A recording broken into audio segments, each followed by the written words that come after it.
Храна и основни производи по повод денот на македонската револуционерна борба. Бугарските клубови Ванчо Михајлов и цар Борис III, веројатно за влијание и придобивање на ранливите групи во Македонија, решија преку хуманитарна помош да им се приближат на македонците. На сликите објавени на Facebook може да се видат пакети со масло за јадење, конзервирана храна како и средства за хигиена.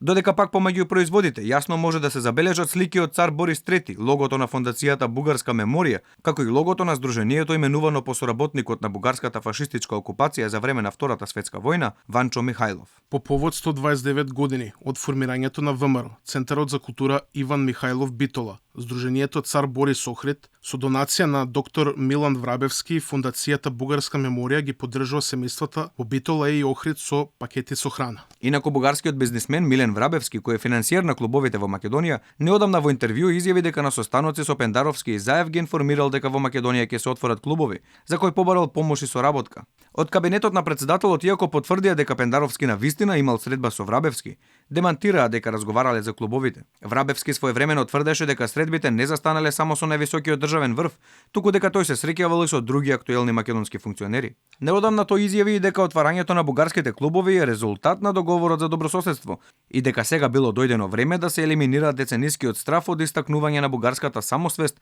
на македонска територија.